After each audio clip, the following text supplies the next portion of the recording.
میں نے کہا اگر سود نہیں چھوڑو گے تو اعلان جنگ ہے میری طرف سے.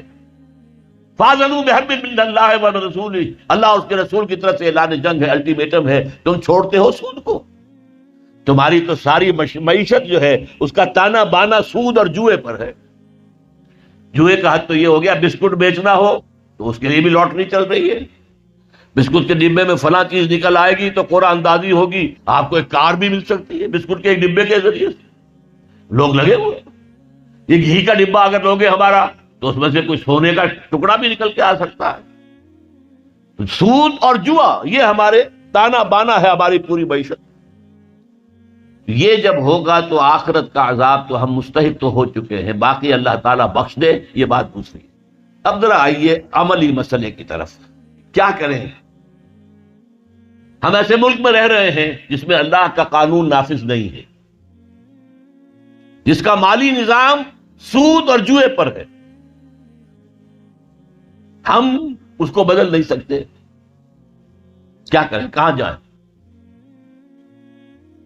کس طرف جاؤں؟ کسے دیکھوں؟ کسے آواز دوں؟ اے ہجوم نامرادی دل بہت گھبرائے ہے. کہاں جاؤں؟ دنیا میں ایک انچ نہیں ہے، کوئی ملک نہیں ہے جہاں اے اللہ تیرا دین قائم ہو جائیں تو کہاں جائیں؟ اور اگر تھوڑی سی دیر کے لیے کچھ اسلام کے احکام نافذ ہو گئے تھے افغانستان میں تو انہوں نے بھی تو آنے کی اجازت تو نہیں دی کہ آ جائیں بعض لوگ اور یہاں پر آباد ہو جائیں. زمین نہیں خرید سکتے. ہماری قوم کہے گی کہ ہماری زمینیں بیچ رہے ہیں. لہذا طالبان بھی اس کی ہمت نہیں کر سکے کہ وہ قوم کے جذبات کے خلاف باہر سے آنے والے مسلمانوں کو آباد کریں. مہاجرین تو وہ تھے مدینے کے مہاجرین، مکے سے جو آئے تھے. مدینے والوں نے، انصار نے اپنے گھر تقسیم کر دیے. لو بھائی یہ میرا گھر ہے، اس کے اندر بیچ میں دیوار میں کھڑی کر دیتا ہوں، یہ میرا حصہ یہ تمہارا حصہ. محمد نے صلی اللہ علیہ وسلم تمہیں میرا بھائی قرار دیا ہے. آؤ بھائی آؤ، تم میرے بھائی ہو، حضور نے بنایا ہے. دیکھو یہ دکان میری ہے، دیوار کھینچ دیتا ہوں، آدھی دکان میری آدھی تمہاری. یہاں تک کہ ایک انصاری صحابی اپنے مہاجر صحابی بھائی کو اپنے گھر لے گئے. پردہ ابھی تک تھا ہی نہیں، نہ آکام پردے کے آئے تھے. گھر میں لے گئے، 2 بیویاں تھیں. دیکھو بھائی یہ ان میں سے جو تمہیں پسند ہو میں اسے طلاق دے دوں گا، تم شادی کر لو. میں یہ گوارا نہیں کر سکتا کہ جسے محمد رسول اللہ صلی اللہ علیہ وسلم نے میرا بھائی قرار دیا ہے کہ میرے گھر میں تو 2 بیویاں ہوں اور اس کے گھر میں کوئی بیوی نہ ہو، اس کا گھر آباد نہ ہو. تو وہ معاملہ تو اور تھا. اب کہاں جائیں؟ سعودی عرب تو گھسنے کا نام نہیں لینے دیتا. عمرے کا ویزا ہے تو چلے جاؤ، دفاع ہو جاؤ، نکل جاؤ، ورنہ پھر پکڑ دھکڑ شروع ہو جائے گی. چھڑتے آپ کو پکڑیں گے جیل میں ٹھوس دیں گے. بس عمرہ کرو اور جاؤ. یہاں آباد ہونے کا کوئی سوال نہیں، قطعاً کوئی سوال نہیں. لہذا کیا کریں؟ اب یہ سوچنے کی بات ہے. دیکھیے ہماری بندگی جزوی ہے. نمازیں ہم پڑھ رہے ہیں، روزے ہم رکھ رہے ہیں، مسجدیں عالی شان بنائی ہیں، مدرسے بھی بہت بڑے بڑے بن گئے ہیں، واقعتاً اس میں کوئی شک نہیں. لیکن سوال یہ ہے کہ اوپر جو چھت ہے وہ تو کافرانہ ہے. قانون تو اللہ کا نہیں ہے، کتاب و سنت کے احکام تو نافذ نہیں ہے. ہاں نماز ہے، روزہ ہے، حج ہے، زکوٰۃ ہے. تو نماز اور روزہ تو ہندوستان میں بھی ہو رہا ہے. وہ تو چند ایک مسجدیں ہیں جنہیں وہ تاریخی اعتبار سے کہتے ہیں کہ یہ ہمارے مندر ہوتے تھے جنہیں مسجد بنایا گیا، ورنہ وہاں پر ہزاروں لاکھوں مسجدیں ہیں، آباد ہیں، لوگ نمازیں پڑھتے ہیں. کوئی روکتا ہے انہیں؟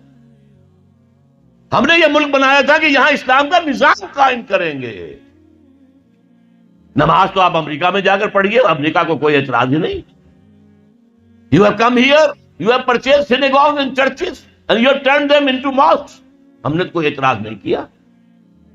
تم نے چرچ خریدے، تم نے سینیگوگز خرید لیے جو یہودیوں کی عبادت گاہیں ہوتی ہیں، اور انہیں مسجد بنا لیا. ہم نے کوئی اعتراض نہیں کیا. We never objected.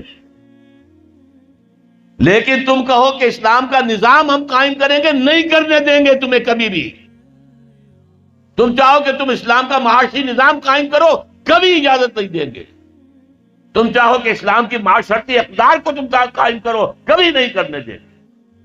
یہ ہے اس وقت جو ہمارے ساتھ پیش آ رہا ہے معاملہ. پورا مغرب اس پر اڑا ہوا ہے، اسلامی نظام کہیں نہیں آنے دیں گے. ہاں نمازیں پڑھو، ہمیں کوئی اعتراض نہیں، روزے رکھو، تم روزے 30 کی بجائے 100 رکھو، ہمارا کیا لیتے ہو؟ تمہاری کمزوری ہو جائے گی، ہم تو تمہیں لیبر اسی وقت دیں گے جب پورے 8 گھنٹے کام کرو گے ڈٹ کر، اس میں کوئی رعایت نہیں کریں گے تمہارے ساتھ۔ بہرحال سوال یہ ہے کہ میں کیا کروں، کوئی راستہ ہے؟ دیکھیے کنویں میں، اب آج کل تو وہ کنویں اس طرح کے ہیں نہیں، دیہات میں تو ہے، کنویں میں کتا گر گیا، بلی گر گئی، مردار ہے کنویں کے اندر، کنویں کا پانی حرام ہو گیا، نجس ہو گیا، لیکن آخر کو راستہ تو ہے نا بھائی، اتنا پہلے تو اس کتے کو یا اس بلی کی لاش کو نکال کے باہر پھینکو، اور پھر اتنے ڈول اور نکال کر باہر پھینک دو، پھر وہ پانی صاف ہے۔ اس کا کیا نام ہے؟ کفارہ۔ اسی طرح رمضان کا روزہ تھا، آپ سے صبر نہیں کیا گیا، اپنی بیوی سے ہم بستری کر بیٹھے دوپہر کے وقت، روزہ ٹوٹ گیا، اب کیا ہے؟ اس کے گناہ کی کوئی بدل بھی ہے؟ ہاں ہے، 60 روزے رکھو اب متواتر پے بپے، 60 روزے، تب کفارہ ہوگا اس گناہ کا، تم نے فرض روزہ توڑ دیا۔ ہاں اگر نفلی روزہ تھا تو توڑ دیا تو صرف اس کی قضا دینی ہوگی بس، فرض روزہ اسے توڑ دیا ہے تو اس کے لیے تو 2 مہینے کے 60 روزے پے بپے رکھنے پڑے۔ تو اب ہم جو کفر کے تحت زندگی گزار رہے ہیں، اور اس اعتبار سے اللہ کی نگاہ میں ہم کافر ہیں، لیکن سوال یہ ہے کہ جائیں تو کہاں جائیں، کریں تو کیا کریں؟ نظام کفر کا ہے، قرآن کہتا ہے وَمَن لَّمْ يَحْكُم بِمَا أَنزَلَ اللَّهُ فَأُولَٰئِكَ هُمُ الْكَافِرُونَ۔ جو لوگ قرآن کی، اللہ کی اتاری ہوئی شریعت کے مطابق فیصلے نہیں کرتے، وہی تو کافر ہے۔ کافر کسے کہتے ہیں؟ اقبال نے کہا نا، بتوں سے تجھ کو امید ہے، خدا سے نو امیدی، مجھے بتا تو صحیح اور کافری کیا ہے؟ تمہاری ساری امیدیں امریکہ کے ساتھ وابستہ ہیں، وہ مسئلہ طے کرا دے، وہ یہ کرا دے، وہ کرا دے، وہ معاملہ ہمارا، وہی تو سب سے بڑا چور وہی ہے، سب سے بڑا ڈاکو وہی ہے، سب سے بڑا اسلام کا مخالف وہی ہے، اور اسی کے پاس ہم جاتے ہیں۔ قرآن کا فتویٰ تو یہ کہ تم کافر ہو، ہاں انفرادی طور پر تم مسلمان ہو، اجتماعی طور پر قومی سطح پر تم کافر ہو۔ وَمَن لَّمْ يَحْكُم بِمَا أَنزَلَ اللَّهُ فَأُولَٰئِكَ هُمُ الْكَافِرُونَ۔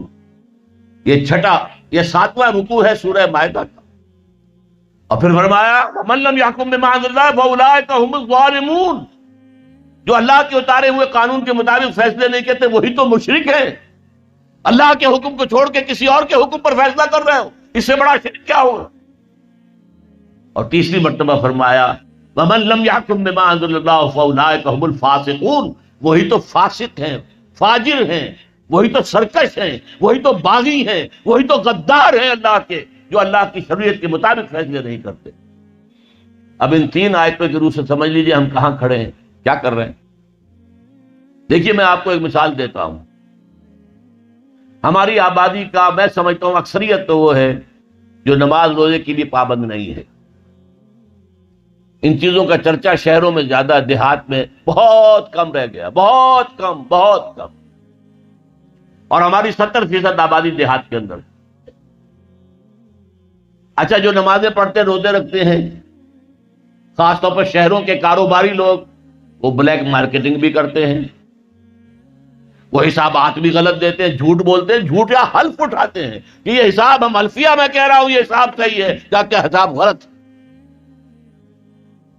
سودی کاروبار کرتے ہیں، اپنے کاروبار کو بڑھانے کے لیے سود کا قرضہ لیا ہے، سودی قرضہ لیا بینک سے، اپنی بلڈنگ بنانے کے لیے بہت بڑی قرضہ لیا ہے بینک سے، تو ان کی عبادت کیا ہوئی؟ وہ اس آیت کے ذہن میں آ گئے کہ نہیں؟ افتؤمنون ببعض الکتاب وتکفرون ببعض فما جزاء من يفعل ذلك منكم الا خزي في الحياة الدنيا ويوم القيامة يردون الى اشد العذاب وما الله بغافل عما تعملون۔ لیکن میں ان کو بھی چھوڑتا ہوں۔ فرض کیجئے ایک شخص ہے، نماز پڑھتا ہے پوری 5 وقتہ مسجد میں، رمضان کے روزے رکھتا ہے، اور بھی اللہ توفیق دیتا ہے ایام 20 کے روزے رکھ لیتا ہے، یا ہفتے میں 2 روزے رکھتا ہے، سوموار کے اور جمعرات کے وغیرہ، زکوٰۃ دیتا ہے، کاروبار بھی سارے حلال کر رہا ہے، حرام نہیں کر رہا، سود میں بھی براہ راست ملوث نہیں ہے، نہ پیسہ سود پہ اوپر بینک میں رکھ کر سود کھایا، نہ سود پر قرضہ لے کر کوئی اپنا کاروبار بڑھایا، نہ کوئی اپنا کارخانہ لگایا، نہ کوئی اپنے بلڈنگ اونچی بنائی۔ پردہ بھی اس نے اپنے گھر میں بالکل شرعی نافذ کر دیا۔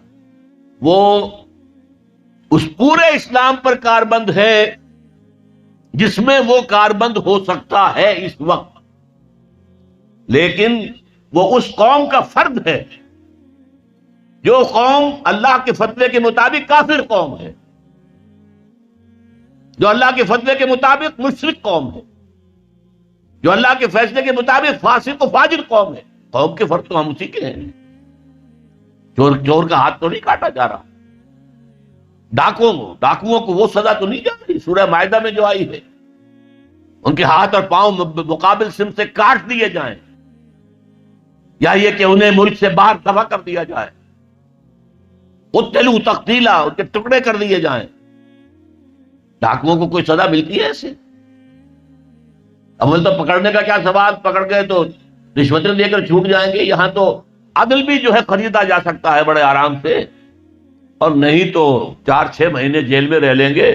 وہاں بھی ان کا بڑا راج ہوتا ہے، جو ڈاکو ہوں ان کی تو ہیبت ہوتی ہے، جیل کے صدری خود ان سے ڈرتے ہیں، ساری چیزیں حرام ان کے پاس وہاں بھی پہنچتی ہیں، جیل کے اندر نکل آئیں گے۔ اللہ خیر صلی اللہ، کہیں شرعی سزا دی گئی کسی ڈاکو کو؟ یہاں کہیں کسی زانی کو؟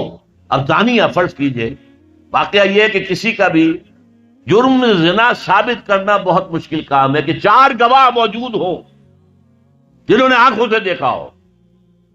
یہ جتنے رجم ہوئے حضور کے زمانے میں، وہ ہم لوگوں نے خود آ کر کہا ہے اللہ کے رسول ہم سے وہ خطا ہو گئی ہے جس کی سزا رجم ہے، ہمیں پاک کر دیجئے، ہمیں سنسار کر دی۔ حضرت معاذ اسلمی نے اسی طریقے سے اپنے آپ کو پیش کیا، غامدیہ خاتون نے اسی طرح اپنے آپ کو پیش کیا، لیکن جرم ثابت کیسے کیا جائے کسی پر؟ وہ تو اقرار کر رہے ہیں تو ان کو سزا ہو گئے، رجم ہو گئے۔ لیکن سوال یہ ہے کہ کوئی عورت حاملہ ہو گئی ہے، اس کا تو ثابت ہو گیا نا کہ زنا کیا اس نے۔ اگر وہ شادی شدہ نہیں ہے تو پھر اس کا حمل جو ہے وہ تو سامنے آ گیا، کیا اس کو کہیں سنسار کیا گیا؟ یا فرض کیجیے بیوہ ہے، اب حمل ہو گیا اسے، کون سا حمل ہوا ہے، حلال کا یا حرام کا؟ اسے کچھ سزا دیتے ہو تم؟ ابھی تو یہ بڑی بحثیں چل رہی ہیں، حدود قوانین جو بنائے گئے تھے وہ بڑی جلدی میں بنائے گئے تھے، کچھ خلا اس میں رہ گئے ہیں، لیکن اصل میں جو لوگ شور مچا رہے ہیں وہ ہیں جو کہتے ہیں کہ یہ اسلامی سزائیں وحشیانہ ہیں۔ بے نظیر بھٹو کا کہنا ہے یہ وحشیانہ سزائیں ہیں، اللہ کی دی ہوئی سزائیں وحشیانہ ہیں، معاذ اللہ ثم معاذ اللہ ثم معاذ اللہ، کلمہ کفر ہے۔ اب اس کا کیا علاج ہے ہمارے پاس؟ کیا کریں؟ میری بات کو توجہ سے سنیے، اس نظام باطل کو ذہناً تسلیم مت کرو، اس نظام باطل کی خدمت مت کرو، don't reconcile with it, don't serve it, don't support it. اس نظام کے تحت پھلنے پھولنے دولت مند بننے کی کوشش مت کرو، بلکہ اپنی زندگی کو سکیڑو، اپنی ضروریات کو کم کرو، اپنے آپ کو ذرا آزاد کرو، اپنا وقت جسے تبلیغی بھائی کہتے ہیں تفریغ اوقات، وقت فارغ کرو تاکہ اس وقت کو تم لگا دو اس نظام کے خلاف جدوجہد میں۔ ایک ایسی جدوجہد، ایک ایسی کوشش کہ اس نظام باطل کو جڑ سے اکھیڑ کر پھینکنا ہے اور اس کی جگہ نظام حق، دین حق نافذ کرنا ہے۔ یہ جدوجہد اگر کرو گے، تن من دھن لگاؤ گے، تو یہ کفارہ ہو جائے گا کہ تم کافرانہ ملک میں رہ رہے تھے، اس کا نظام کافرانہ تھا، تم چاہے اپنے آپ کو مسلمان سمجھتے تھے لیکن نظام کافرانہ تھا جس کے تحت تم زندگی گزار رہے تھے۔ ہاں اگر یہ کرو، اے اللہ میں نے اس نظام کو ذہناً تسلیم نہیں کیا، اے اللہ میں نے اس کی خدمت نہیں کی، میں نے اسے سپورٹ نہیں کیا، اے اللہ میں نے اس کے درمیان اس کے نیچے رہتے ہوئے عیش کرنے کی کوشش نہیں کی، اے اللہ بلکہ میں نے کم سے کم اپنی ضروریات کر کے وقت نکالا اور اس کے خلاف جدوجہد کی،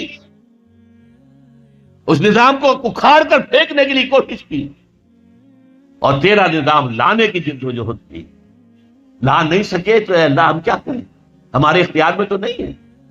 وہ آئے گا تو اسی وقت جب تیری مرضی ہوگی، تیرا منشا ہوگا. لیکن ہم نے اپنی زندگی لگا دی. اگر تو یہ ہے تو کفارہ ہو گیا، اللہ کے عذاب سے آپ بچ جائیں گے. اگر یہ نہیں کہہ سکتے، آپ تو بھر اپنے باطل نظام میں رہ رہے ہیں، عیش کر رہے ہیں، اور آپ پھیلنے پھلنے پھولنے کی کوششیں کر رہے ہیں، اور زیادہ عیش مل جائے اور زیادہ آسائشیں مل جائے، بڑا مکان بنا لوں، اور بڑا محل بنا لوں، اور بڑی حویلی بنا لوں، اور کاروبار پھیلا لوں، ایک مل تھا 2 بن جائیں، 2 کے 3 ہو جائیں. اگر اس چکر میں آپ رہے اس نظام باطل کے تحت، تو آپ اسی کے ایبیٹر ہیں، آپ اسی کے مؤید ہیں، آپ اس کے سپورٹر ہیں، اور آپ بھی اتنے ہی بڑے مجرم ہیں جتنا بڑا یہ نظام مجرم. یہ ہے وہ بات جو میں نے سمجھی ہے قرآن مجید کے مطالعے سے، حدیث نبوی کے مطالعے سے، سیرت نبوی کے مطالعے سے، کہ اگر ایک شخص باطل نظام کے تحت زندگی گزارنے پر مجبور ہے، مجبور کیوں ہے؟ مجبور اس لیے کہ کوئی اور جگہ ہے ہی نہیں ہے. اللہ آپ چلے جاتے وہاں، ہم ہجرت کرتے، لیکن ہے ہی کوئی جگہ نہیں جہاں اسلام کا نظام قائم ہے. تو کہاں جائیں؟ پھر وہی شعر سنا رہا ہوں، کس طرف جاؤں، کدھر دیکھوں، کسے آواز دوں، اے ہجوم نامرادی دل بہت گھبرائے ہے. کیا کریں، رہنا تو یہی ہے، لیکن رہو یہاں، لیکن یہاں رہو ریوولٹ کرتے ہوئے، بغاوت کر کے اس نظام کے خلاف. لیو انڈر اٹ انڈر پروٹیسٹ. خوش دلی کے ساتھ نہ رہو، مجبوراً رہو. جیسے کہ جیل میں رہا جاتا ہے، کوئی خوش دلی کے ساتھ جیل میں نہیں رہتا، لیکن رہو. اور حضور نے فرمایا الدنیا سجن المومن و جنت الکافر. یہ دنیا تو مومن کے حق میں جیل خانہ ہے اور باغ ہے کافروں کے لیے. جیل خانے میں جیسے رہتے ایسے رہو، تو تمہارے اس گناہ کا کفارہ ہو جائے گا. یہ ہے وہ جہاد، جد و جہد جو فرض عین ہے. قرآن مجید میں فرمایا ایک ہوتا ہے مسلمان، ایک ہوتا ہے مومن، دونوں میں بڑا فرق ہے. دیکھیے مسلمان تو ہم ہو گئے وراثت کے طور پر، ہمارے ماں باپ مسلمان تھے، ہم بھی مسلمان. تو مومن تو ایسے وراثت میں نہیں بنتا آدمی. قالت الاعراب آمنا قل لم تؤمنوا ولكن قولوا اسلمنا، سورہ حجرات کی آیت نمبر 14. اے نبی یہ بدو جو ہیں یہ دعویٰ کر رہے ہیں کہ ہم ایمان لے آئے. آپ ان سے کہہ دیجیے تم ایمان ہرگز نہیں لائے ہو، ولکن قولوا اسلمنا، یوں کہو کہ ہم اسلام لے آئے ہیں. ولما يدخل الايمان في قلوبكم، ابھی تک ایمان تمہارے دلوں میں داخل نہیں ہوا. اچھا آپ اگر پوچھیں جی ہم تو چاہتے ہیں کہ ہمیں مومن مانا جائے، بتائیے اس کا کیا تقاضا ہے، کیا ڈیفینیشن ہے؟ فرما دیا گیا اگلی آیت کیا ہے، 15 آیت. انما المؤمنون الذين آمنوا بالله ورسوله ثم لم يرتابوا. مومن تو صرف وہ ہیں جو ایمان لائے اللہ پر، اس کے رسول پر، پھر شک میں ہرگز نہیں پڑے، یقین والا ایمان ہو گیا. وجاہدوا باموالہم وانفسہم فی سبیل اللہ، اور پھر انہوں نے جہاد کیا اللہ کی راہ میں، اپنے مالوں سے بھی اپنی جانوں سے بھی. اولئک ھم الصادقون، صرف ایسے لوگ سچے ہیں اگر وہ کہیں کہ ہم مومن ہیں. جہاد کے بغیر تو ایمان ہے ہی نہیں، جہاد کے بغیر نجات نہیں ہے. آپ نظام باطل کے تحت زندگی گزار رہے ہیں، اس کے خلاف جہاد کیجئے، جد و جہد کیجئے. جہاد کے معنی جد و جہد، اس نظام کو بدلنے کی، اسے جڑ سے اکھیڑنے کی. چنانچہ سورہ صف میں فرمایا گیا یا ایھا الذین آمنوا، اے اہل ایمان، ایمان کے دعوے دارو، هل ادلکم علی تجارۃ تنجیکم من عذاب علیم، کیا میں تمہاری رہنمائی کروں اس تجارت کی طرف جو تمہیں دردناک عذاب سے چھٹکارا دلا دے. نوٹ کیجئے سوال کیا ہے. اگر جہنم سے بچنا چاہتے ہو تو ایک تجارت کرنی ہوگی. اب وہ تجارت کیا ہے وہ بھی خود ہی فرما دی. تؤمنون باللہ ورسولہ، وہی بات جو سورہ حجرات کی آیت میں ہے. ایمان پختہ رکھو اللہ پر، اس کے رسول پر. وتجاہدون فی سبیل اللہ باموالکم وانفسکم، اور جہاد کرو اللہ کی راہ میں اپنی جانوں اور مالوں کے ساتھ. ذالکم خیر لکم ان کنتم تعلمون، یہی تمہارے حق میں بہتر ہے اگر تم علم رکھتے ہو. تو معلوم ہوا کہ یہ جہاد لازم ہے. یہ جد و جہد لازم ہے، یہ ایمان کا لازمی تقاضا ہے، یہ جہنم سے چھٹکارا پانے کی لازمی شرط ہے۔ اگر یہ نہیں کر رہے تو ایمان نہیں ہے تمہارے اندر، اور جہنم سے چھٹکارا پانے کی امید یہ ایک بس تمہارا خیال ہے، تلک امانیہم، یہ تمہارے من گھڑت خیالات ہیں، یہ تمہاری وشفل تھنکنگ ہے، یہ حقیقت نہیں ہے۔ اب اگلی بات سنیے، یہ جد و جہد بغیر جماعت کے ممکن نہیں ہے۔ کیا اکیلا آدمی نظام کو بدل سکتا ہے؟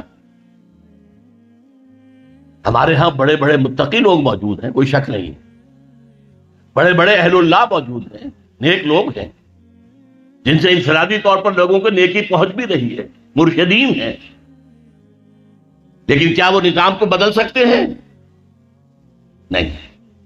جماعت بنانی پڑے گی، جماعت، حزب اللہ، اللہ کی جماعت، اللہ کی پارٹی بناؤ، اور اگر موجود ہو کوئی تو داخل ہو جاؤ، شامل ہو جاؤ، اس لیے کہ جماعت کے بغیر زندگی اسلامی زندگی نہیں ہے۔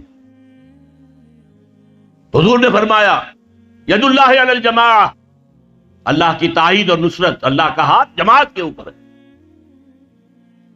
حضرت عمر نے فرمایا لا اسلام الا بالجماعہ، جماعت کے بغیر اسلام ہے ہی نہیں، ولا جماعہ الا بالامارہ، امیر کے بغیر جماعت نہیں، ولا امارہ الا بالاطاعہ، اور اطاعت کے بغیر امیر کے معنی کیا ہوئے؟ اطاعت کرو اس کی۔ حضور کی ایک اور حدیث حارث اشعری رضی اللہ تعالیٰ عنہ فرماتے ہیں انی آمرکم بخمس، اے مسلمانوں میں تمہیں 5 باتوں کا حکم دے رہا ہوں، اللہ امرنی بہن، اللہ نے مجھے ان کا حکم دیا، میں اپنے پاس سے نہیں کہہ رہا، حالانکہ حضور کو اختیار تھا، خود بھی آپ کہہ سکتے تھے، مستند ہے ان کا فرمایا ہوا، آپ کا فرمایا ہوا مستند ہے، الصادق المصدوق ہیں، سچے ہیں، اور اللہ نے ان کی صداقت کی گواہی دی ہے، لیکن یہاں تاکید کے طور پر فرمایا کہ میں 5 باتوں کا حکم دے رہا ہوں، اور اسے صرف میرا حکم نہ سمجھنا، یہ اللہ کا حکم ہے جو پہنچا رہا ہوں، بالجماعت والسمع والطاعت والہجرت والجہاد فی سبیل اللہ، رواہ الترمذی واحمد بن حنبل رحمہم اللہ، مشکات شریف میں یہ روایت موجود ہے، عن الحارث الاشعری، حارث اشعری رضی اللہ تعالیٰ عنہ سے 5 باتیں ہیں، جماعت کی شکل میں رہو، جماعت کے امیر کا حکم مانو، اس کی اطاعت کرو، اور ہجرت کرو اور جہاد کرو۔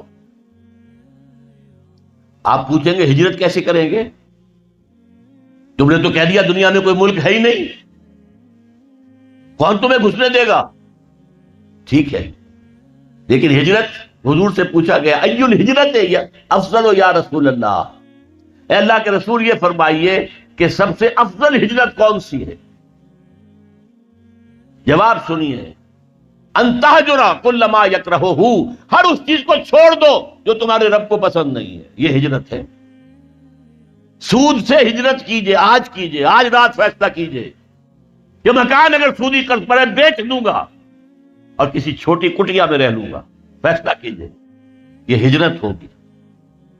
گھر میں شرعی پردہ نہیں ہے تو ابھی فیصلہ کیجئے کہ شرعی پردہ نافذ ہوگا، یہ ہجرت ہے۔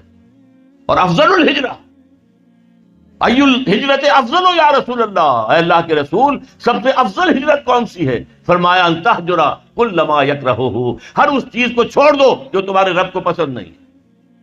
اور اس سے اگلی ہجرت آئے گی آخری اونچی، جب اللہ کے دین کو قائم کرنے کا مرحلہ آ جائے، اور جب قوت کے ساتھ مقابلہ ہو، گولیاں چلیں، سینوں کو چھلنی کیا جائے، اس وقت اگر وہاں شامل ہونے کے لیے گھر بار کو چھوڑ کر، بیوی بچوں کو چھوڑ کر وہاں گئے تو یہ ہجرت ہے، سب سے اونچی ہجرت۔ اور جہاد کے بارے میں پوچھا گیا ای الجہاد افضل یا رسول اللہ، فرمایا ان تجاہد نفسک فی طاعت اللہ، سب سے افضل جہاد تو یہ ہے کہ تم اپنے نفس کے خلاف جہاد کرو، اسے اللہ کا مطیع بناؤ، یہ تمہیں اللہ کے مرضی کے خلاف احکام دیتا ہے۔ کسی سرکاری ملازم کو رشوت پیش ہو رہی ہے، نفس کہے گا لے لو لے لو لے لو لے لو، فلاں کام رہتا ہے فلاں کام رہتا ہے، بچے کی فیس دینی ہے ابھی پیسے نہیں ہے، لے لو لے لو لے لو لے لو، نفس تو یہ کہے گا۔ آپ نفس کے خلاف جہاد کریں، نہیں لوں گا میں، یہ ہے جہاد۔ اور سب سے اونچا جہاد کیا ہوگا؟ اللہ کے دین کو قائم کرنے کے لیے میدان جنگ میں آ جائیں، جان ہتھیلی پر رکھ کر، یہ سب سے اونچا جہاد ہے، اس کا نام ہے قتال فی سبیل اللہ۔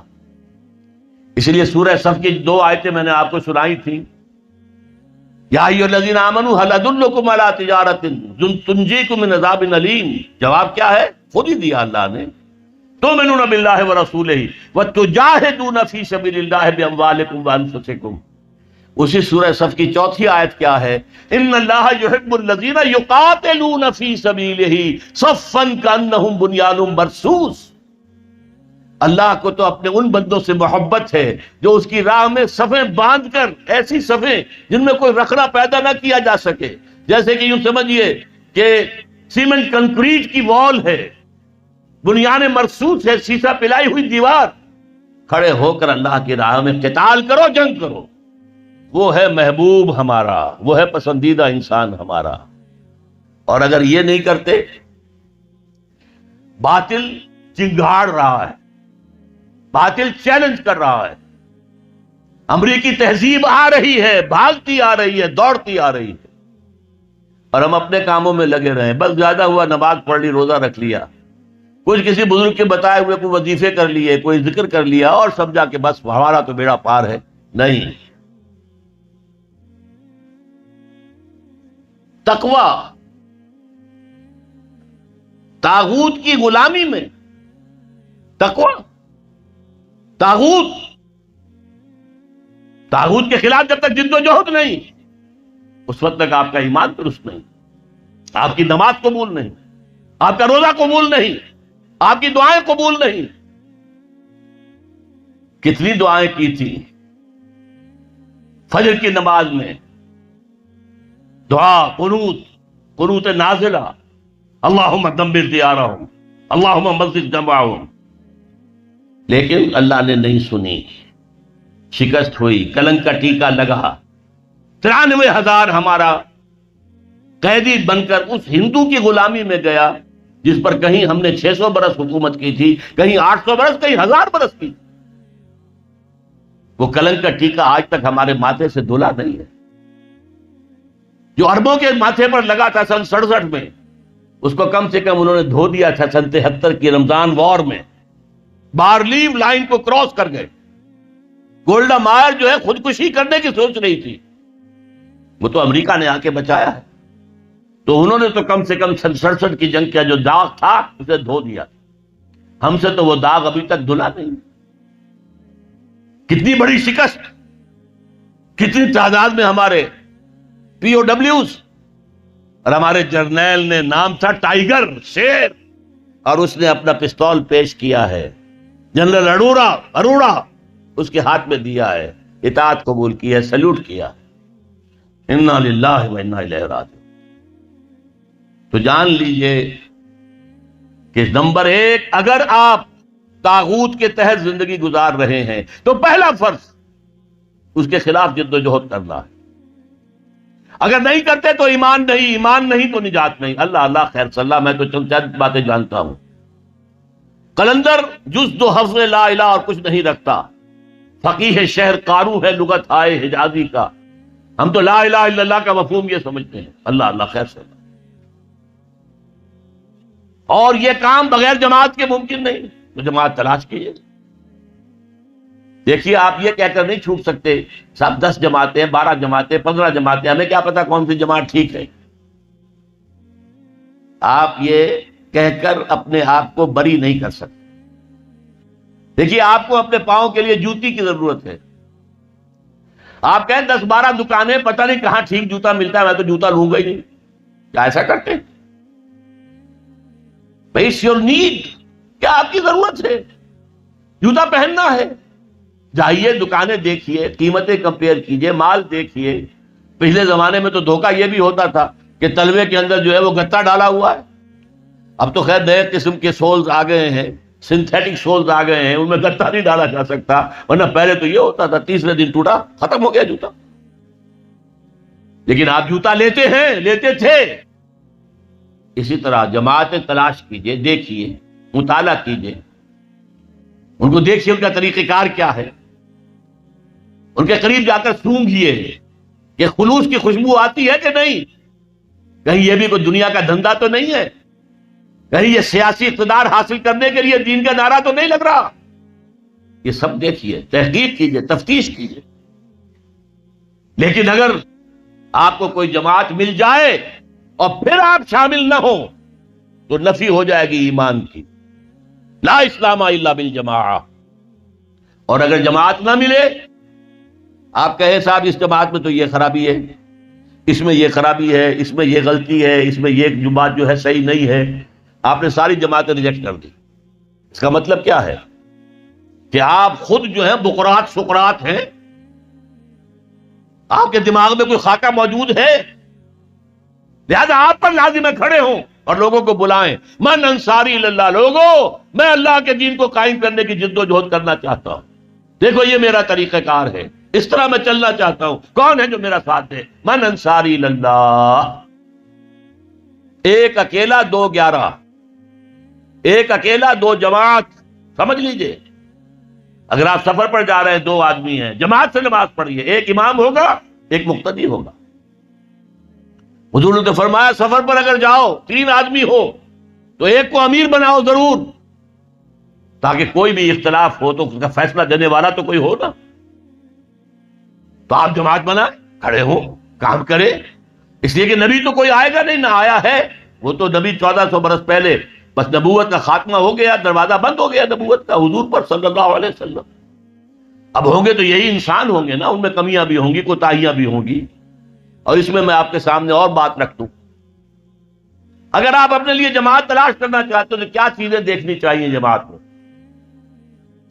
دیکھیے میں حیدرآباد میں بات کر رہا ہوں اس وقت، اس کی بڑی پرانی تاریخ جو ہے بڑی شاندار ہے۔ یہ شہر وہ ہے جس نے انگریزوں کے ساتھ جنگیں کی، یہ صوبہ وہ ہے جس نے ایک دن کے لیے بھی انگریز کی حکومت کو دل سے تسلیم نہیں کیا۔ 1944 تک، پارٹیشن آف انڈیا اور آزادی ہند سے 3 سال پہلے تک حر یہاں پر بغاوت کر رہے تھے، کبھی کسی پولیس چوکی پر حملہ کیا ہے اور وہاں مار دیا لوگوں کو، کبھی کسی اسٹیشن پر جا کر گئے آگ لگا دی ہے، انگریزوں کو چین سے نہیں بیٹھنے دیا۔ آپ سمجھیے وجہ کیا ہے؟ پنجاب میں کتنے کالج کھولے گئے، بھاولپور سے شروع ہو جائیں، S C college Bahawalpur, Emerson college Multan, Aitchison college اور Christian Forman S C college, پھر مرے کالج سیالکوٹ، پھر گارڈن کالج راولپنڈی، پھر ایڈورڈز کالج پشاور، اس سب میں قائم کیے، سندھ میں کوئی نہیں کیا۔ کیوں نہیں کیا؟ کبھی سوچا آپ نے؟ سندھ میں تو کسی پارسی نے کوئی مدرسہ کھول دیا، کسی مسلمانوں نے کوئی مل جل کے کوئی مدرسہ اسلام قائم کر لیا، انگریز نے کوئی نہیں بنایا۔ کیوں نہیں بنایا؟ اسے معلوم تھا کہ سندھیوں کے دلوں میں ہمارے خلاف بغاوت ہے، یہ کبھی ہمارے وفادار نہیں ہوں گے، جب بھی موقع ملے گا ہم پر حملہ کریں گے۔ جبکہ پنجاب اور سرحد کے درمیانی اضلاع جو ہیں وہ انگریز کے وفادار ثابت ہوئے۔ پنجاب کی فوج تھی جس نے کہ 1857 میں دلی جو انگریز کے ہاتھ سے نکل گیا تھا دوبارہ لے کر دی ہے، پتہ کر کے دی۔ پنجابی تھے، وہ مسلمان تھے، سکھ بھی تھے، مسلمان بھی تھے۔ اس کی خاص وجہ تھی، مجھے یاد ہے میاں طفیل صاحب ابھی زندہ ہے، انہوں نے ایک دفعہ بیان دے دیا تھا بہت سخت کہ سندھی تو فوجی ہے نہیں، فوج میں آتے نہیں ہیں، سندھی تو نان مارشل ریس ہے۔ یہ جو انگریز کا پروپیگنڈا تھا وہ ان کی زبان سے نکلا۔ اس کا جواب دیا تھا پھر جی ایم شاہ، غلام مصطفیٰ شاہ، جو سیکرٹری ایجوکیشن بھی تھے، لاہور میں کالج کے اندر پرنسپل بھی رہے۔ انہوں نے جواب دیا تھا، یس وی ور نیور مرسنریز، ہاں ہم کبھی کرائے کے ٹٹو اور کرائے کے فوجی نہیں تھے جیسے تم تھے پنجابیوں، تم نے تو جا کر کعبے پہ گولیاں چلائی ہیں انگریزوں کی سپاہی بن کر، تم نے تو جا کر یروشلم کا قبضہ لے کر دیا جنرل ایلن بی کو، انگریز کو۔ تو یہ سندھ ہے جس میں میں بات کر رہا ہوں، یہ سندھ ہے جہاں خاکسار تحریک بھی بڑی زبردست تالپور برادران اس خاصہ تحریک کے بہت نمایاں کارکن تھے. یہ سندھ ہے جہاں پنجاب سے آنے والا ایک نو مسلم تھا، پنجابی، سکھ سے مسلمان ہوا تھا، مولوی عبید اللہ، لیکن اس کے نام کے ساتھ سندھی لگ گیا ہمیشہ کے لیے.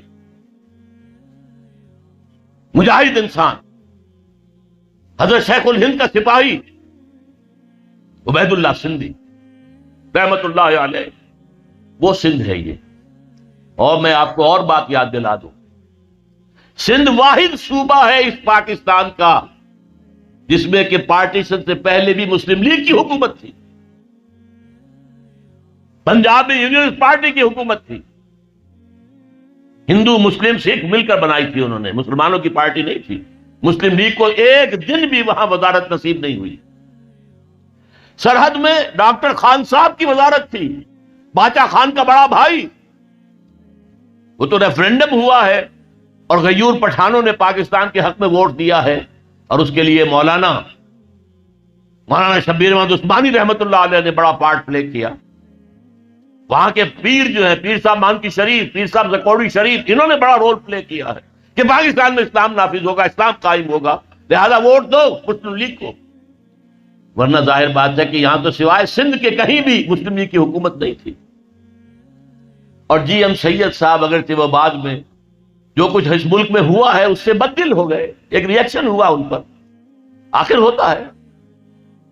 کیوں گردش بادام سے گھبرا نہ جائے دل، انسان ہوں پیالہ اور ساغر نہیں ہوں میں، ان پہ ایک رد عمل ہوا. ورنہ وہی تھے جنہوں نے 1943 میں کہا تھا، اے مائنورٹی پروونسز کے مسلمانوں، ہمیں یہاں ہندوؤں نے دبایا ہوا ہے، ہماری زمینیں جو ہیں ان کے پاس گروی رکھی ہوئی ہیں، سارا کاروبار ان کے پاس ہے، خدا کے لیے ہمیں یہ فن نہیں آتا، آؤ تم یہاں. ابھی پارٹیشن کا کوئی سوال نہیں ہے، میں 43 کی بات کر رہا ہوں. آؤ سندھ کے اندر تاکہ یہاں پر تم تجارت کرو اور تاکہ ہندوؤں کے مقابلے میں آ سکے.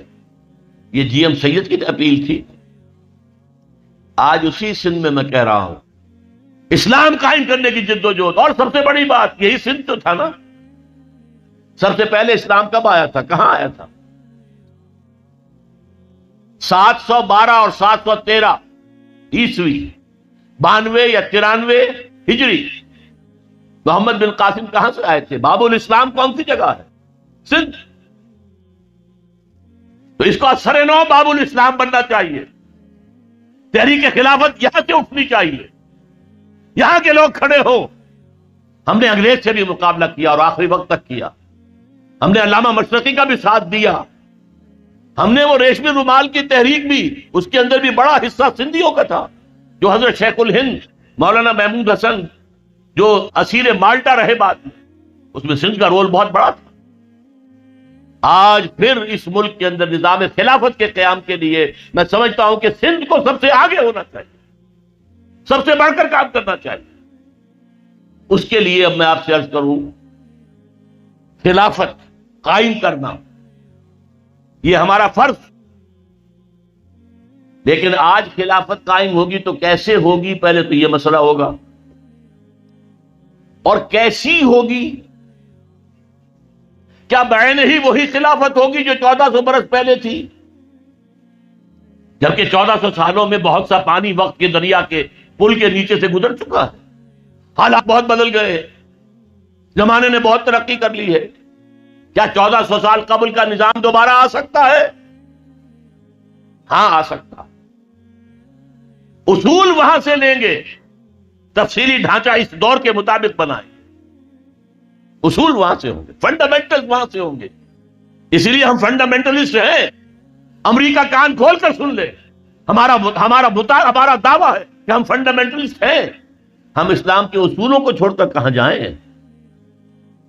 تفاصیل میں، فروعات میں ہمارے اختلاف ہو سکتے ہیں، لیکن فنڈامنٹل آف اسلام اس میں ہمارا اتفاق. تاریخی واقعہ آپ کو بتا رہا ہوں. جب مولانا شبیر احمد عثمانی رحمت اللہ علیہ کی مدد سے اور تحریک شروع کی تھی اصل میں مولانا سید ابو العلا مودودی نے کہ اسلام کے نام پر ملک لیا گیا، اس کا دستور اسلامی ہونا چاہیے. مطالبہ نظام اسلامی 1948 میں اپریل میں اس وقت گورنمنٹ کالج لاہور کا سیکنڈ ایئر کا طالب علم تھا. میں نے وہ تقریر خود ان کی زبان سے سنی ہے. خالصہ ہائی اسکول کا میدان تھا، اس میں جلسہ تھا. اس وقت چونکہ مولانا مودودی سیاسی آدمی شمار نہیں ہوتے تھے، مذہبی آدمی تھے، دینی آدمی تھے، لہذا سب نے ان کا ساتھ دیا. مسلم لیگیوں نے ساتھ دیا، ڈاکٹر عمر حیات ملک، پھر مولانا شبیر احمد عثمانی رحمت اللہ علیہ. قرارداد مقاصد پاس ہو گئی، مان لیا ہمارا حاکم اللہ ہے، ان الحکم الا للہ، اللہ کے سوا کسی کے لیے حاکمیت نہیں ہے. یہ لکھا ہوا ہے آپ کے دستور میں. جو اختیارات ہمارے پاس ہے وہ تو اصل میں ایک سیکریٹ ٹرسٹ ہے، ایک نہایت مقدس امانت ہمارے پاس ہے، لیکن یہ اختیار استعمال ہوگا کتاب و سنت کی حدود کے اندر، باہر نہیں جا سکتے ہم. یہ سارے کام ہوئے تو بہت سے لوگ کھڑے ہو گئے، کس کا اسلام لاؤ گے؟ شیعوں کا لاؤ گے یا سنیوں کا لاؤ گے؟ دیوبندیوں کا لاؤ گے یا بریلویوں کا لاؤ گے؟ حنفیوں کا لاؤ گے یا اہل حدیثوں کا لاؤ گے؟ بتاؤ تو صحیح. آپ ہی کے شہر کے ایک صاحب تھے، ایک بروہی، اللہ ان کی خطاؤں کے معاف کرے. انہوں نے کہا تھا جو شخص ثابت کر دے کہ قرآن میں کوئی اسلامی دستور ہے میں اسے 1000 روپیہ انعام دوں گا. اور یہ 1000 روپیہ آج کا نہیں ہے، یہ میں بات کر رہا ہوں سن 48 کی. اس وقت 1000 روپے کس کی معنی کیا ہوتے تھے؟ 10 لاکھ سے کم تو نہیں تھا. لیکن اس وقت کیا کیا؟ علماء نے چیلنج قبول کیا. تمام فرقوں اور تمام مسالک کے مذہبی ان کے نمائندہ چوٹی کی قیادت جمع ہو گئی کراچی کے اندر، 31 علماء. انہوں نے 22 نکات متفق علیہ مرتب کر کے دے دیے. ہم اس پر مطمئن ہیں، متفق ہیں، شیعہ بھی، سنی بھی، اہل حدیث بھی، بریلوی بھی، دیوبندی بھی، جماعت اسلامی بھی، سب کے دستخط موجود ہیں، ہم سب اس پر متحد ہیں، بناؤ ان اصولوں کے مطابق دستور. تبھی تو اللہ کے فضل سے سن 56 کا دستور تیار ہو گیا تھا. چودھری محمد علی نے بڑی محنتیں کی تھی، اللہ تعالیٰ ان کی قبر میں نور پیدا کر دے. لیکن امریکہ کو، کفر کو پسند ہو سکتا تھا کہ یہاں پہ ایک اسلامی نظام قائم ہو جائے؟ یہ بیچارے افغانوں نے سوائے چند سزاؤں کے اور تو کچھ اسلام ابھی نافذ نہیں کیا تھا.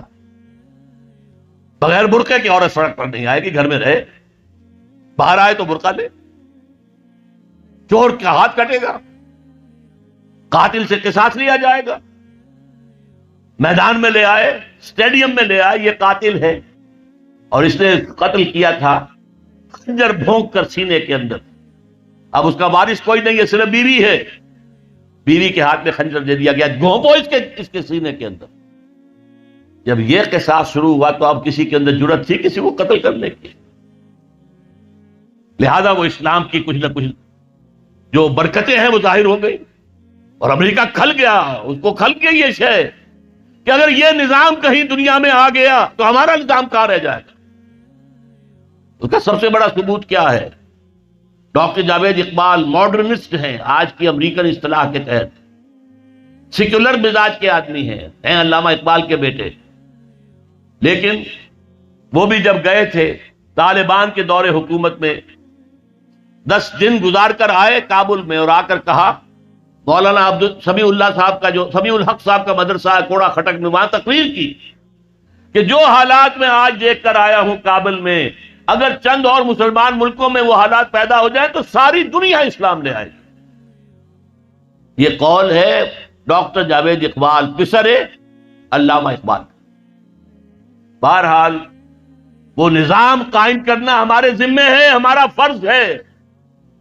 اس کے بغیر ہماری زندگی، اگر ہم اس کے لیے جد و جہد نہیں کر رہے تو زندگی حرام ہے، زندگی ناجائز ہے، زندہ رہنا کفر ہے. ہاں اگر جد و جہد کریں، جو میرے لیے ممکن ہے میں کر رہا ہوں، جو آپ کے لیے ممکن ہے وہ آپ کریں، تو پھر اللہ تعالیٰ معاف کرے گا. اے اللہ ہم نے اس نظام کو ذہناً قبول نہیں کیا، we never reconciled with it. اے اللہ ہم نے تن من دھن لگایا تھا، اے اللہ میں نے جائیداد نہیں بنائی، اے اللہ میں نے کچھ اپنی اولاد کے لیے نہیں چھوڑا، کوئی ترکہ نہیں چھوڑا، کچھ نہیں. اے اللہ میں نے اپنا وقت لگایا ہے. میں آپ سے کہہ سکتا ہوں یہ کوئی فخر کی بات نہیں ہے، 40 برس کی عمر کے بعد حضور نے کوئی کاروبار دنیاوی نہیں کیا، یہ معلوم ہے آپ کو. بہت بڑے تاجر تھے، ایکسپورٹ امپورٹ کا بزنس. شام قافلہ لے کر جا رہے ہیں، وہاں سے قافلہ لے کر آ رہے ہیں، یمن قافلہ لے کر جا رہے ہیں، یمن سے واپس آ رہے ہیں. الخبر کے علاقے کے اندر لگتا تھا بہت بڑا تجارتی میلہ، وہاں جا رہے ہیں، واپس آ رہے ہیں. لیکن جب حکم آ گیا یا ایھا المدثر قم فانذر وربک فکبر، اے لحاف میں لپٹ کر لیٹنے والے صلی اللہ علیہ وسلم، اب کھڑے ہو جاؤ، کمر کس لو، لوگوں کو خبردار کرو کہ مرنے کے بعد دوبارہ تمہیں زندہ کیا جائے گا، پھر تم سے حساب لیا جائے گا. فیما کنتم، کن حالات میں زندگی گزار رہے تھے جناب آپ؟ کیا اسلام کا غلبہ تھا؟ نہیں ہے اللہ، اسلام غالب تو نہیں. تم کوشش کر رہے تھے غالب کرنے کی، سوائے شرمندگی کے اور کیا ہاتھ آئے گا؟ اللہ تعالیٰ کی حجت تو قائم ہو جائے گی. میرے نبی کی ہڈیاں ٹوٹیں، میرے نبی کے دانت شہید ہوئے، میرے نبی کا جسم لہو لہان ہوا، میرے نبی کے چہرے کے اوپر تلوار کا وار پڑا جس سے 2 دندان آپ کے شہید ہوئے، اور خود جو پہنا ہوا تھا اس کی 2 کڑیاں گھس گئی رخسار مبارک کی اس ہڈی کے اندر. ان کو ایک صحابی نے دانتوں سے پکڑ کر کھینچ کر نکالنا چاہا، ان کے دانت نکل گئے، وہ ہڈی وہ نہیں نکلی، وہ کڑیاں لوہے کی. پھر جیسے بھی ہاں کر کے نکالا گیا تو خون کا فوارہ چھوٹا ہے، اتنا خون گیا کہ آپ بے ہوش ہو کر گر گئے، اور خبر مشہور ہو گئی کہ حضور کا انتقال ہو گیا. یہ ساری تکلیفیں کس لیے اٹھائی تھی حضور نے؟ کیا حضور کو اچھا نہیں لگتا تھا کہ اچھا بھلا گھر ہو، کھلی فضا ہو، اچھا خوبصورت ماحول ہو، بچے ہوں اور ہر طرح کی آسائشیں ہوں؟ کس کو پسند نہیں؟ یہ صحابہ کرام کیا کر رہے تھے؟ فاقے کر رہے ہیں، فاقے پر فاقہ کر رہے ہیں. غزوہ خندق میں حکم ہو گیا مشورے کے بعد کہ خندق کھود دی جائے، دفاع کی ایک ہی شکل. اب سردی کا موسم ہے شدید، کئی وقت کا فاقہ ہے، پیٹوں پر اپنے پتھر باندھ رکھے ہیں اپنی چادروں کے ساتھ کس کر کہ پیٹ دورہ نہ ہو جائے، کمر دوری نہ ہو جائے. حضور کے پاس آ کر شکوہ کیا ہے، شکایت کی ہے، اللہ کے رسول اب یہ بھوک ہم سے برداشت نہیں ہو رہی. دیکھیے ہم نے اپنے پیٹوں کے اوپر اپنے کرتے اٹھا کر دکھایا، اپنے پتھر باندھے ہوئے. آپ نے اپنا کرتا مبارک اٹھا کر دکھایا، 2 پتھر بندھے ہوئے. اور اس وقت پھر جب خندق کھد رہی تھی تو صحابہ کرام آواز میں آواز ملا کر کہہ رہے تھے نحن الذین بایعوا محمدا علی الجہاد ما بقینا ابدا، ہم وہ لوگ ہیں جنہوں نے محمد سے بیعت کی ہے جہاد کی صلی اللہ علیہ وسلم. فدا ہو آباؤنا و امہاتنا، اب یہ جہاد جاری رہے گا جب تک کہ ہمارے جان میں جان ہے، جب تک جسم میں زندگی ہے، یہ جہاد جاری رہے گا. یہ ہے اسلام، یہ شہادت گاہ الفت میں قدم رکھنا ہے. لوگ آسان سمجھتے ہیں مسلمان ہونا. مسلمان تھے صحابہ کرام رضوان اللہ تعالی علیہ اجمعین. جیسے انہوں نے آپ کو وہ جو ایک شعر ہے اکبر الہ آبادی کا، تو خاک میں مل اور آگ میں جل، جب خشت بنے تب کام چلے، تو باقاعدہ انگاروں پر لوٹے ہیں. آپ کو معلوم ہے حضرت خباب بن الارت رضی اللہ تعالی عنہ کو بلایا گیا، آؤ، آ گئے. ان کی نگاہوں کے سامنے دہکتے ہوئے انگارے زمین پر بچھائے گئے. اتار دو کرتا، اتار دیا، لیٹو ان کے اوپر، لیٹ گئے. اب جب ان پہ انگاروں پر لیٹے ہوئے تھے تو کھال جلی پیٹھ کی، اور پیٹھ پر چربی ہوتی ہے، چربی پگھلی، اس سے وہ انگارے ٹھنڈے ہوئے. وہ ہاتھ نہیں اٹھایا انہوں نے، کیونکہ حضور کا حکم تھا نو ریٹیلیشن، کوئی جوابی کارروائی مت کرو، جو ستم آتا ہے جھیلو، جو ظلم ہوتا ہے برداشت کرو، جو تکلیف آتی ہے جھیلو اور برداشت کرو. لہذا اگر ایک آدمی سمجھے کہ مجھے تو یہ زندہ کباب بنا دیں گے تو اجازت ہو تو 2-4 کو مار کر مرے گا، ایسے نہیں مرے گا. بلی بھی آپ پر جھپٹ پڑے گی، کیا اس کی جان ہے؟ 1 کلو کی ہوگی، 1.5 کی ہوگی. لیکن اگر آپ کارنر کر دیں اسے نظر آئے کہ میرے پاس کوئی راستہ نہیں ہے، کوئی اسکیپ نہیں ہے، وہ آپ پر حملہ آور ہوگی اور آنکھ پر آئے گی، سیدھی آنکھ نکالنے کی کوشش کرے گی پنجے سے. لیکن حضور کا حکم کیا تھا؟ کفو ایدیکم، اپنے ہاتھ بندھے رکھو، no retaliation whatsoever, even in self defence. یہ ساری جد و جہد، یہ ساری محنت محمد الرسول اللہ والذین معہ اشداء علی الکفار رحماء بینہم تراہم رکعا سجدا یبتغون فضلا من اللہ ورضوانا. اب ان کو پھر اللہ تعالیٰ نے جو اجر و ثواب دیا ہے اس کا ہمیں اندازہ ہو ہی نہیں سکتا. اب میں ایک بات اور آپ کو بتا دوں، اگر عبادت کا یہ تقاضا ہے کہ ہماری عبادت پوری ہونی چاہیے، اجتماعی زندگی ہماری اگر اسلام کے تحت نہیں آئی تو ہماری عبادت جو ہے وہ جزوی ہے، اور جزوی عبادت اللہ کو قبول نہیں. افتؤمنون ببعض الکتاب وتکفرون ببعض فما جزاء من یفعل ذلک منکم الا خزی فی الحیاۃ الدنیا ویوم القیامۃ یردون الی اشد العذاب وما اللہ بغافل عما تعملون. اچھا بات سمجھ میں آ گئی. جد و جہد کرنا فرض ہے، اس کے لیے جماعت فرض ہے، اس کے لیے تلاش کرو جماعت. نہ ملے تو خود کھڑے ہو جاؤ اور جماعت بناؤ. لیکن اس میں ایک درمیان میں ہنٹ دے دوں، جماعت کی اگر تلاش کرنی ہے، نئی جماعت بنانا آسان کام نہیں ہے. کوئی چلتا ہوا قافلہ مل جائے تو کیا کہنے، اس سے بڑی خوش قسمتی کیا ہوگی کہ کوئی جماعت بنی بنائی، جو قافلہ چل رہا ہے اس کے ساتھ چلنا کتنا آسان ہے. یکا و تنہا کسی صحرا میں سفر کرنا جو ہے کتنے خطرات ہیں. قافلہ ہے، قافلے کے ساتھ جڑنا. اگر قافلہ تلاش کرنا ہے تو کیا چیزیں دیکھنی چاہیے وہ بھی میں ذرا آپ کو آج بتا دوں. 5 چیزیں دیکھنی ہوں گی. نمبر 1، وہ جماعت سیکٹیرین نہ ہو، مسلکوں اور مذہبوں کی بنیاد پر نہ ہو، دین اسلام کی بنیاد پر ہو. یہ نہیں کہ یہ دیوبندیوں کی جماعت ہے، یہ بریلویوں کی جماعتیں ہیں. اب تو ایک تو ہے ہی نہیں، دیوبندیوں کی بھی بہت ہے اور بریلویوں کی بہت ہے. یہ شیعوں کی ہے، یہ اہل حدیثوں کی ہے، یہ سیکٹیرین ہے. سیکٹیرین جماعت اپنے سیکٹ کی دعوت دے گی. ہمارا سیکٹ، ہمارا موقف، ہمارا مسلک، ہمارا مذہب سب سے اعلیٰ ہے. اہل حدیث کہے گا تم رفع دین نہیں کرتے، تمہاری نماز ہی نہیں ہوئی. تم نے آمین بالجہر زور سے کہہ دیا، تمہاری نماز ہی نہیں ہوئی. نہیں، جو جماعت جس کا ذکر میں کر رہا ہوں وہ اس سے بالا ہونی چاہیے. بھائی تم حنفی ہو، حنفی طریقے پر نماز پڑھو. اہل حدیث تو اہل حدیث طریقے پر نماز پڑھو، کیا فرق؟ کچھ نہیں. شیعہ ہو، شیعہ کے طریقے پر نماز پڑھو. دین پر متحد ہو جاؤ. دین ایک ہے، اسلام ایک ہے. تو پہلا فرق جو چیز ہے کہ وہ نان سیکٹیرین جماعت ہونی چاہیے. نمبر 2، اس کا ڈکلیئرڈ گول ہونا چاہیے کہ ہمارا کام ہے نظام بدلنا. ورنہ نیکی کے کام تو اور بھی بہت سے ہیں.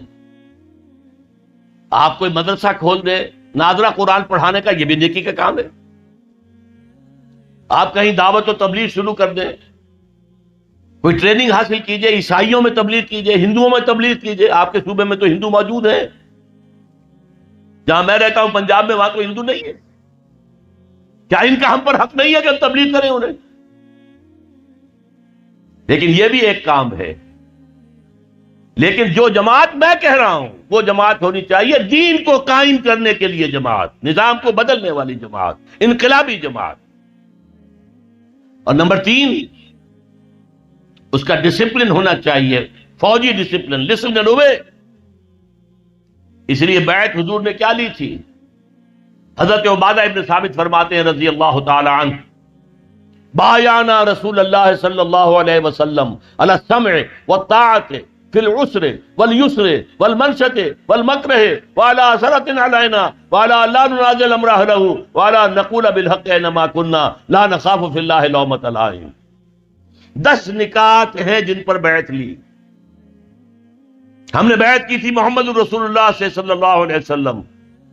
آپ کا ہر حکم سنیں گے اور اطاعت کریں گے، چاہے مشکل ہو چاہے آسانی ہو، چاہے طبیعتیں آمادہ ہوں چاہے اپنی طبیعتوں پر جبر کرنا پڑے، چاہے آپ دوسروں کو ہم پر ترجیح دے دیں. ہم یہ نہیں کہیں گے ہم آپ کے پرانے خادم، آپ نے ایک نیو کمر کو ہمارے اوپر امیر کیسے بنا دیا. نہیں، it will be your prerogative. آپ کا اختیار ہوگا جسے بنائیں، اور جنہیں آپ امیر بنائیں گے ان سے بھی ہم جھگڑیں گے نہیں، ان کی بھی اطاعت کریں. البتہ ہم حق بات کہیں گے جہاں بھی ہوں گے، جو ہماری رائے ہوگی وہ پیش کر دیں گے. اور کسی کی ملامت کے خوف سے کہ کیا کہیں گے، یہ کیا احمقانہ بات کہہ دی انہوں نے. اگر کوئی کہہ بھی دے میری بات کو احمقانہ، تبھی میں نے اپنی بات کہنی ہے.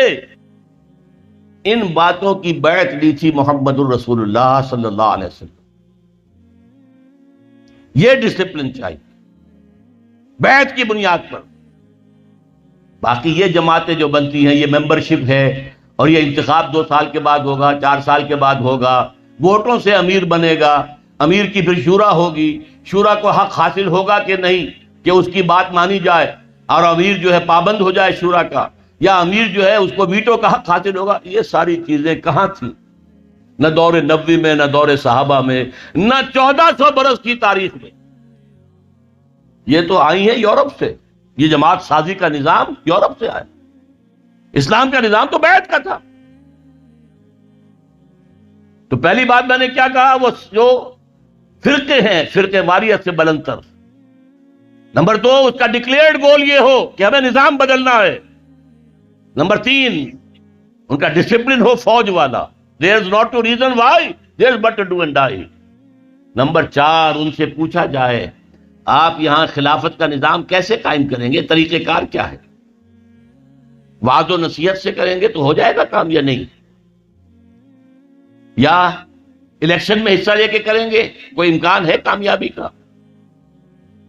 اور جو طریقہ ہے جو محمد نے اختیار کیا صلی اللہ علیہ وسلم، وہ بتاؤ ہمیں، اور تم بتاؤ کہ تمہارا طریقہ کار کیسے سیرت کے ساتھ مطابقت رکھتا ہے. یہ چوتھی ڈیمانڈ ہونی چاہیے. اور 5ویں نمبر پر جو میں نے پہلے کہا کہ جو قیادت ہے اس کے قریب جا کر سونگ ہو. پیچھے چلنے والوں کی بات میں نہیں کر رہا، پیچھے چلنے والے ہر طرح کے آدمی ہو سکتے ہیں. یہاں تک کہ حضور کے پیچھے چلنے والوں میں منافقین بھی موجود تھے.